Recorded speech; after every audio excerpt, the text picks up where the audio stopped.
Now here with me is Willie O'Malley. Willie, what a wonderful day for your radio. It was great and it was marvellous for Youghal, and I can remember going back in the times when it all started above with an old crone above in Connolly's in the farm, and climbing up a ladder to get to the studio and avoiding hitting the head.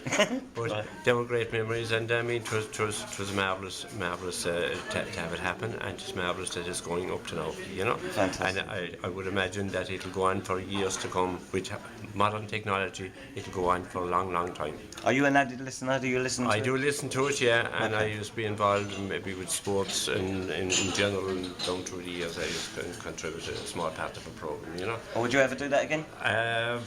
I would, but sure, I leave it to the younger people, yeah. Fantastic. The other thing was, I can remember the programmes that used to be on when RT came here first down in the market, down by the, where was it, down by the town hall, when they had their mobile unit, and I suppose it was it got the idea to have Noel and a group of people get CRY going, and it's marvellous for the town, and it's listen to a lot more than Youghal, because I listen to people from outside and Lismore, Capelqueen, and it goes on to Fermoy and parts of Cork, and they do enjoy it, and the sports programmes in particular, you know.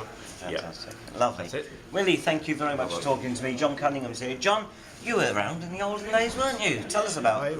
I was there in the olden days, like Willie O'Mahony. I remember quite well being in the attic in Connolly's, and he was saying there, he used to keep his head down going in the small door. Well, I had another problem, is to keep the golfers from hitting my legs going in the small archway. And it was a great crack. I remember one day, that time we used to use the LPs. Yep. And I remember one day Conor O'Reilly would be a friend of ours. We were there, and the next day was this small little cat came up and he went onto the record. So he really made the record work correctly. He was going the opposite way to the needle. Was he? So it was very interesting, interesting. No, they were great days, and little did we think at that time that there'd be a fine facility this year today. And it is great for people. With the modern technology, you can be had all over the world. Yeah. Let it be good or bad, but it's nice to be able to be had in other places, and people that have left Youghal, that I suppose a lot of them for work reasons can't come back, and they're going to be living abroad with their families, and they'll be still in touch with Youghal. So I think that's a great facility. Like. What made you become a member of the radio station in the first place? I was asked one time would I do a ballad programme, and at the time I said I wouldn't do a ballad programme, but I'd do something in the Irish music line.